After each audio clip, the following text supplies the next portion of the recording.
और अब बात उत्तराखंड की खबरों की। सियालसोट और ऊखीमठ में आयोजित कृषि औद्योगिक और पर्यटन विकास मेले में मुख्यमंत्री पुष्कर धामी पहुंचे, जहां विभिन्न योजनाओं का शिलान्यास किया। मेले में संबोधन के दौरान सीएम धामी ने कृषि, पर्यटन और औद्योगिक विकास को बढ़ावा देने की बात कही।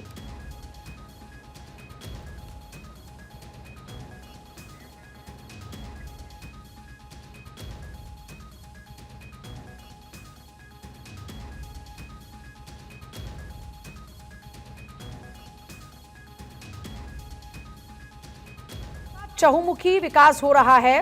उत्तराखंड के मुख्यमंत्री पुष्कर सिंह धामी ने पर्यटन विकास मेले के आयोजन में पहुंचकर ये बातें कही। और देखिए, उत्तराखंड को लगातार पर्यटन के लिहाज से और ज्यादा एस्टैब्लिश किया जा रहा है और इस लिहाज से पुष्कर सिंह धामी लगातार प्रयासरत हैं। प्रदेश का चहुमुखी विकास हो रहा है, इस मौके पर वो ये कहते हुए भी नजर आते हैं। और देखिए, जो विकास कार्य हैं, जो विकास योजनाएं, परियोजनाएं हैं, उनका लगातार शिलान्यास और लोकार्पण किया जा रहा है। पर्यटन के लिहाज से जो जो आवश्यकताएं हैं, वो चाहे रोड्स की बात हो, इंफ्रास्ट्रक्चर की बात हो, सुविधाओं की बात हो, हर लिहाज से उत्तराखंड को तैयार किया जा रहा है ताकि आने वाले दिनों में एक पर्यटन क्षेत्र के लिहाज से उत्तराखंड काफी परिपक्व हो। तो सीएम पुष्कर धामी लगातार इस तरह के जो प्रयास हैं वो करते नजर आ रहे हैं। और इस बीच प्रदेश का चहुमुखी विकास हो रहा है, इस मौके पर वो कहते नजर आते हैं जब वो इस मेले में पहुंचते हैं, पर्यटन विकास मेला। क्या कुछ कहा है सीएम धामी ने, जरा एक बार सुन लीजिए।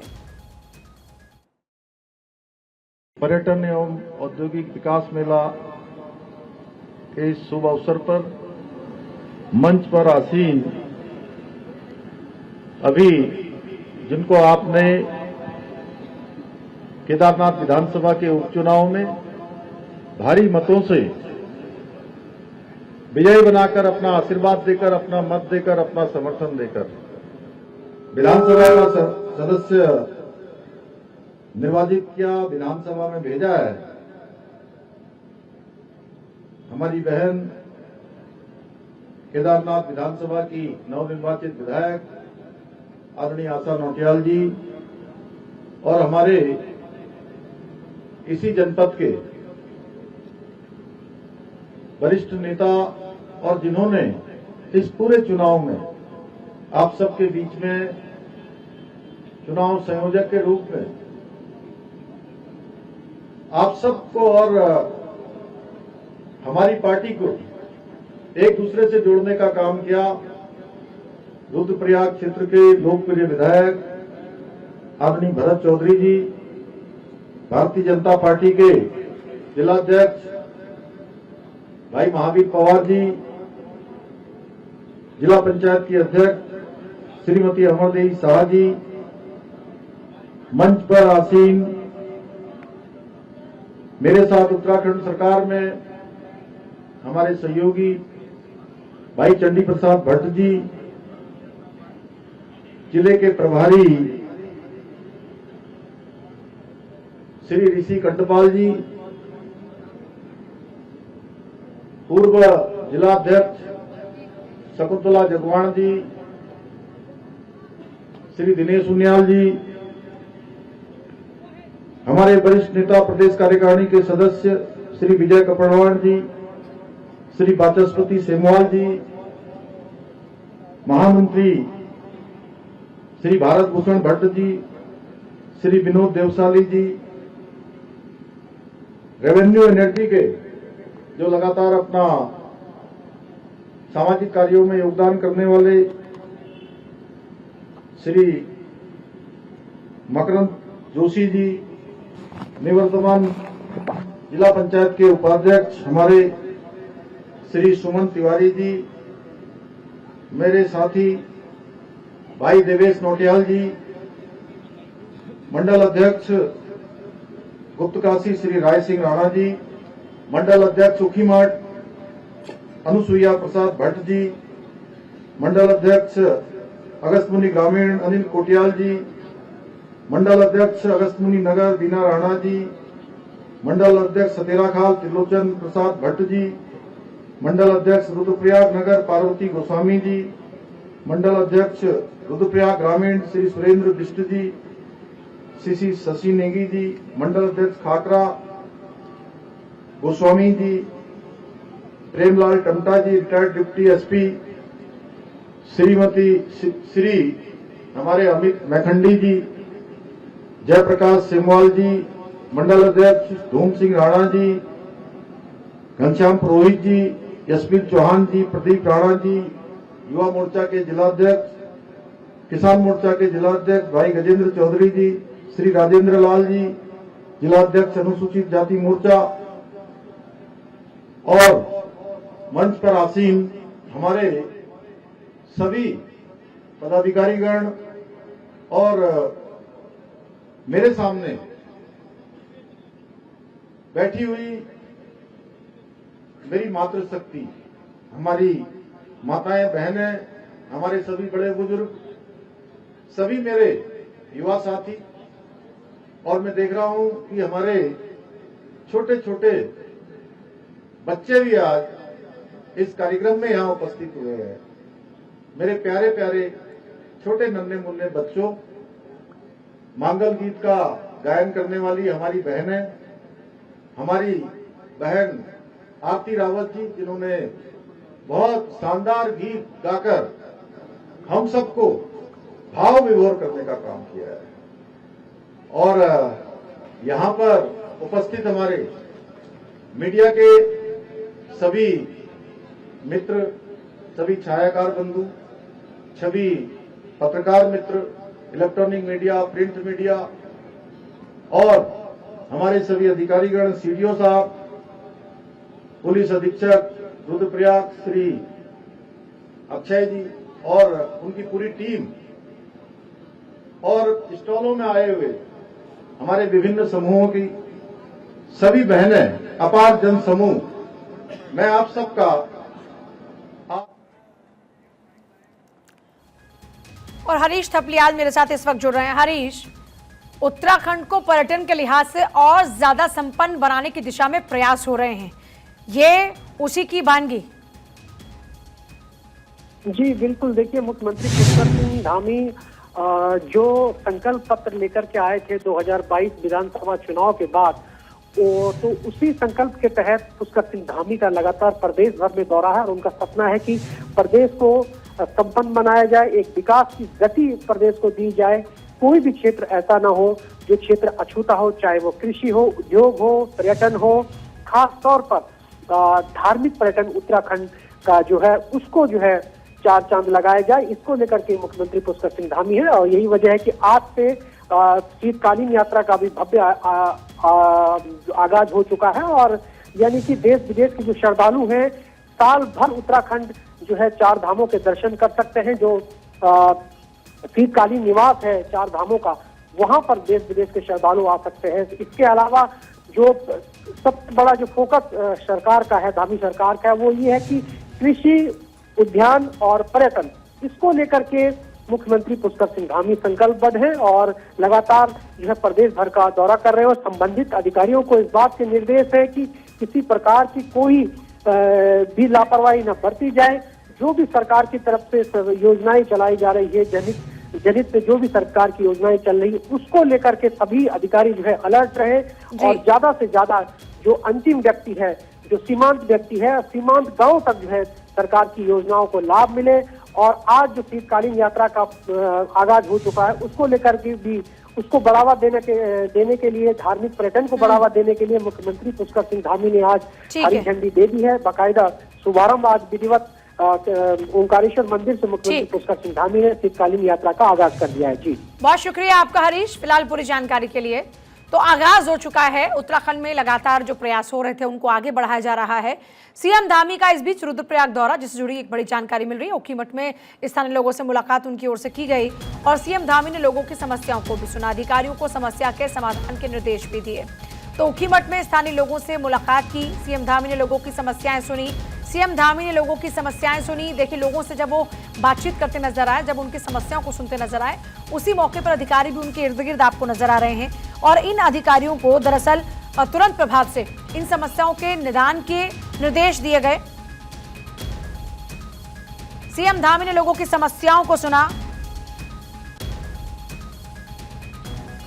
सीएम धामी का रुद्रप्रयाग दौरा, अपने रुद्रप्रयाग दौरे के दौरान में लोगों की समस्याओं का समाधान करते नजर आए। ऊखीमठ में स्थानीय लोगों से मुलाकात करते नजर आए और चलिए आगे बढ़ेंगे, बात होगी देहरादून से बड़ी खबर की। मौसम विभाग ने चेतावनी दी है, उत्तराखंड में पड़ने वाली है कड़ाके की सर्दी और ठंड से बचाव के लिए जिलों को 10-10 लाख रुपए मिले हैं। सीएम धामी ने अधिकारियों को निर्देश दिए हैं। रैन बसेरों के लिए अलाव की सुविधा के लिए बाकायदा एक बजट एलोकेट किया गया है। 10-10 लाख रुपए मिले हैं जिलों को ताकि रैन बसेरों का आयोजन वहां पर हो सके और कहीं पर अगर अलाव की आवश्यकता है तो अलाव जलाए जा सके।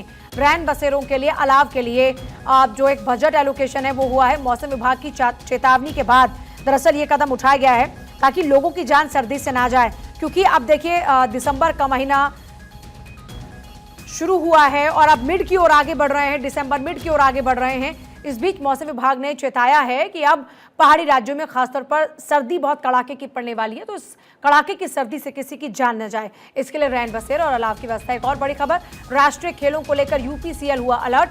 विद्युत आपूर्ति सुचारू रखने के निर्देश दिए गए हैं। यूपीसीएल ने नोडल अधिकारी नियुक्त किए हैं। इसी को लेकर एक समन्वय समिति का भी गठन किया गया है। Uttarakhand power corporation limited, CM Pushkar Dhami ने जायजा लिया राष्ट्रीय खेलों को लेकर और राष्ट्रीय खेलों को लेकर यूपीसीएल अलर्ट हुआ। विद्युत आपूर्ति यानी पावर कट ना हो, प्रॉपर हो बिजली का कनेक्शन, बिजली की आपूर्ति, इस लिहाज से बाकायदा खुद सीएम धामी ने जायजा लिया। और इस वक्त एक और बड़ी खबर इस वक्त हल्द्वानी के मंडी से, जहां पर बाईपास की तरफ एक निजी विश्वविद्यालय के छात्र का शव मिला और उसके बाद इलाके में फैल गई सनसनी। पूरा मामला हल्द्वानी कोतवाली के अंतर्गत मंडी चौकी क्षेत्र का है, जहां पर एक निजी विश्वविद्यालय के 19 साल के छात्र का शव मिला। सूचना मिलने पर तत्काल सीओ सिटी नितिन लोहनी, कोतवाल राजेश यादव मौके पर पहुंचे। इसके बाद घटनास्थल को बारीकी से जांच की गई। बताया जा रहा है कि छात्र का शव मंडी बाईपास पर जंगल की तरफ मिला। छात्र हल्दूचौड़ का रहने वाला है, जिसका नाम दिव्यांशु पांडे है। पुलिस पूरे मामले की जांच पड़ताल में जुट गई है। बाईपास से अंदर जो रास्ता जाता है, इसमें अंदर जंगल में 500 मीटर अंदर एक बॉडी रिकवर हुई है। अभी फॉरेंसिक एविडेंसेस वगैरह अभी ली जाएंगे। इसमें फॉरेंसिक टीम ने अपने जो भी सैंपल्स हैं वो कलेक्ट कर लिए। इसके अलावा पोस्टमार्टम के लिए शव को भेजा गया है। अब आगे की जो भी जिस हिसाब से साइंटिफिक एविडेंस आएंगे उस हिसाब से कार्रवाई की जाएगी। किस तरीके की बॉडी है, कितने उम्र का है? देखिए कॉलेज स्टूडेंट है और अभी फ़िलहाल देख के लग रहा है कि अभी ज़्यादा पुरानी नहीं है, बॉडी वैसी है। तो अब ये जो भी साइंटिफिक एविडेंस होंगे उसी के आधार पर कुछ कहा जा सकता है। अच्छा। हरिद्वार देहरादून पुलिस की संयुक्त कार्रवाई में देर रात बदमाशों के साथ मुठभेड़ हुई। रुड़की से हरिद्वार की ओर जा रही संदिग्ध आई-10 कार को रोकने का पुलिस ने प्रयास किया तो बदमाशों ने पुलिस पर फायरिंग शुरू कर दी। पुलिस की जवाबी कार्रवाई में एक बदमाश के पैर में गोली लगी। 2 बदमाश भागने में फरार हो गए। घटना हरिद्वार के बहादुराबाद थाना क्षेत्र की बताई जा रही है। घायल बदमाश फरमान सहारनपुर का निवासी बताया जा रहा है। बदमाश के पास से पुलिस ने तमंचा, जिंदा कारतूस, फर्जी नंबर प्लेट, सोने की चेन, अंगूठी बरामद की है। फरार बदमाश की तलाश लगातार जारी है। और खबर अब लक्सर से, जहां दिन दहाड़े फायरिंग का आरोपी पुलिस के हत्थे चढ़ गया। पुलिस ने आरोपी को गिरफ्तार कर लिया है। आरोपी के पास से अवैध तमंचा, जिंदा कारतूस बरामद हुआ। फिलहाल पुलिस आरोपी से पूछताछ कर रही है, साथ ही आगे की कार्रवाई में जुटी हुई है।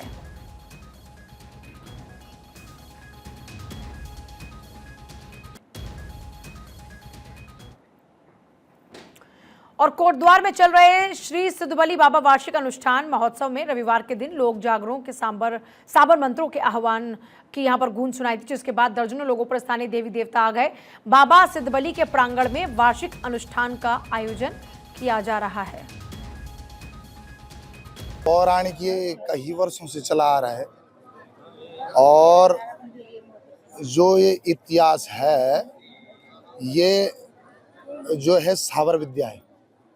ये जो जागर हैं ये साबर विद्या के माध्यम से, और जो हमने यहाँ पे नचाई की वो योगवंशी देवताओं की जैसे गोरखनाथ जी, बद्रीनाथ जी, निरंकार जी, भैरवनाथ जी, जो योगवंशी देवताओं में आते हैं। यूपी के संभल में हिंसा को साध्वी महामंडलेश्वर मैत्री गिरी जी ने सोची समझी साजिश करार दिया। कोटद्वार में कार्यक्रम में शामिल होने आई मैत्री गिरी ने कहा कि आज सनातन धर्म को हाशिए पर धकेलने की साजिश हो रही है, लेकिन शायद गैर सनातनी ये भूल गए कि साधुओं के एक हाथ में माला है तो दूसरे हाथ में भाला भी। लिहाजा इतना किसी की हिम्मत नहीं कि जो सनातनियों की ओर आंख उठाकर देख ले। हिंदुओं को, सनातनियों को सावधान होना चाहिए। आज सावधानी की बहुत बड़ी आवश्यकता है और अगर सावधान नहीं होंगे तो कष्ट तो उठाना पड़ेगा। वैसे हिम्मत किसी की नहीं है, मिट गए मिस्र और रोम यूनान। बात कुछ ऐसी है कि हस्ती मिटती नहीं हमारी। हिंदुओं ने चूड़ियाँ नहीं पहनी है, पर हम एक बार बकसते हैं, 2 बार बकसते हैं, और अगर कोई अपनी ज़्यादा दिखाएं तो फिर जहाँ साधुओं के हाथ में माला है वहाँ उनके हाथ में भाला भी है। अस्त्र शस्त्र की शिक्षा भी हमारे संतों ने दी है। हमारे यहाँ लाखों करोड़ों संत महापुरुष हैं। अगर इस प्रकार की परिस्थिति आएगी या कोई करने की कोशिश करता है तो हमारे साधु संत भी चुप नहीं बैठे। खबर लक्सर से, जहां बाकरपुर पंचायत में मुख्य विकास अधिकारी के निर्देश पर सहायक विकास अभियंता की टीम ने पंचायत में विकास कार्यों की जांच की। जांच में पाइपलाइन कार्य में धांधली पाई गई। कई लाभार्थियों के खेतों में पाइपलाइन दबी नहीं मिली। आपको बता दें कि लक्सर के बाकरपुर ग्राम पंचायत में ग्राम प्रधान द्वारा किए गए मनरेगा में अन्य विकास कार्यों की धांधली की शिकायत मुख्य विकास अधिकारी हरिद्वार से की गई, जिस पर एक टीम बनाकर सहायक विकास अभियंता अनिल जैन को पंचायत में विकास कार्यों की जांच के निर्देश दिए गए। सहायक अभियंता ने पंचायत में पहुंचकर सड़क, नाली और किसानों के खेतों में बिछाई गई पाइपलाइन का भौतिक निरीक्षण भी किया गया। मौके पर भारी अनियमितता देखने को मिली। सहायक अभियंता ने कहा कि मामले में कार्रवाई हेतु जांच रिपोर्ट मुख्य विकास अधिकारी को सौंप दी जाएगी। विकास अधिकारी महोदय को प्रार्थना पत्र दिया था, गांव में गड़बड़ हो रही है, उसकी उन्होंने मुझे जांच अधिकारी नामित किया है। उसकी जांच करने हम लोग आए थे आज। हमने फील्ड देख लिया, अब कागज चेक करेंगे, उसके बाद हम कुछ बता पाएंगे कि क्या सत्य है और क्या असत्य है। ऋषिकेश नगर निगम और स्वास्थ्य विभाग मिलकर ऋषिकेश को तंबाकू फ्री शहर बनाने की कवायद में जुटा है, जिसके तहत बगैर लाइसेंस के कोई भी वेंडर तंबाकू उत्पाद नहीं बेच पाएगा। साथ ही स्कूल, अस्पताल के आसपास का क्षेत्र पूर्णतः प्रतिबंधित रहेगा। कोई भी स्ट्रीट वेंडर तंबाकू, गुटखा और पान मसाला बेचता हुआ मिला तो अर्थदंड के साथ ही कार्रवाई होगी।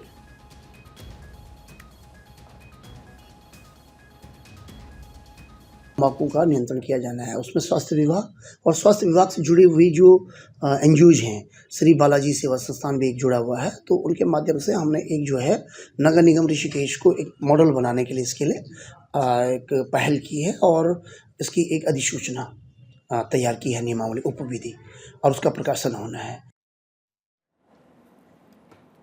उत्तराखंड के सीएम पुष्कर धामी रुद्रप्रयाग के दौरे पर हैं। इस दौरान सीएम धामी ने बाबा केदारनाथ के शीतकालीन निवास ओमकारेश्वर मंदिर ओखीमठ में पूजा अर्चना की और बाबा का आशीर्वाद लिया। यहां सीएम धामी ने शीतकालीन 4 धाम यात्रा के चल रहे विकास कार्यों का निरीक्षण भी किया।